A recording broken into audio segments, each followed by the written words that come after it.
After the all-out sprint to the finish line that was deadline week, legislators dropped back a notch these last 5 days, taking up only a few of the bills passed by their adjacent chambers. I spoke with Shawn Ashley of eCapitol about what was accomplished this week at the Capitol.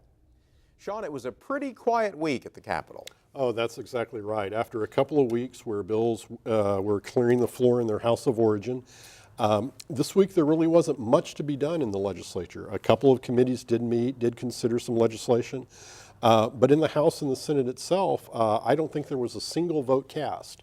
A number of resolutions commemorating various things, recognizing various people were adopted on a voice vote, and next week it looks like, though, committees will be back in full force. It was also spring break. It was spring break, and a number of people were taking some time to enjoy that with their families. Shawn, measures have passed, however, regarding human trafficking. Tell us more about that. Yes, this is a rather interesting bill. It appears, according to the proponents of the measure, that oftentimes human trafficking cases are discovered when particularly women are arrested in prostitution cases. Now, law enforcement and district attorneys are in an awkward position in these cases because you have someone who was actively soliciting before you discover the human trafficking ring, and so these individuals therefore are subject to being charged with prostitution. What this bill would allow would be for a district attorney not to move forward with that kind of prosecution if the individual was a victim of human trafficking. A bill from the Senate has passed out of a House committee and it regards sex offenders, but there's some concern about it. Yeah, for a number of years, the idea, or there has been a problem with individuals who are released and are required to register as sex offenders when they don't do so. This new bill would attempt to ensure that they do so by sending them back to prison for a minimum number of 15 years, I believe it is. Many view that as a rather harsh punishment, that what we will see is another spike in our prison population that our prisons just won't be able to handle.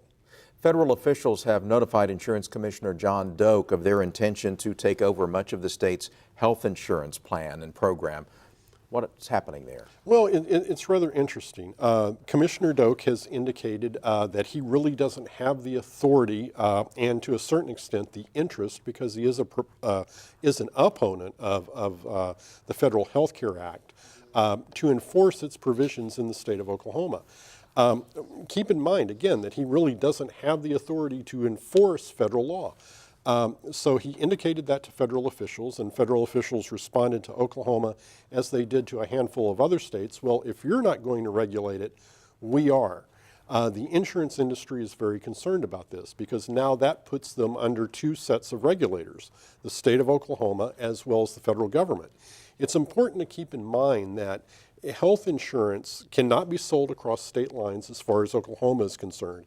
We can't go to Texas and buy a policy from there.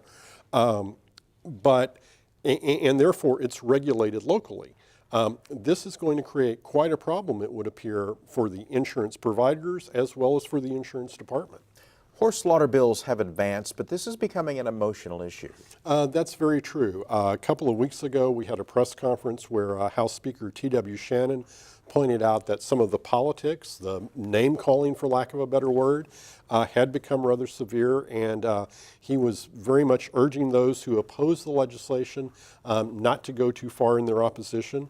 What we will probably see this next week is that the Senate will vote on the House version of the bill on the floor. It was one of those bills that cleared committee this week and is destined for a floor hearing.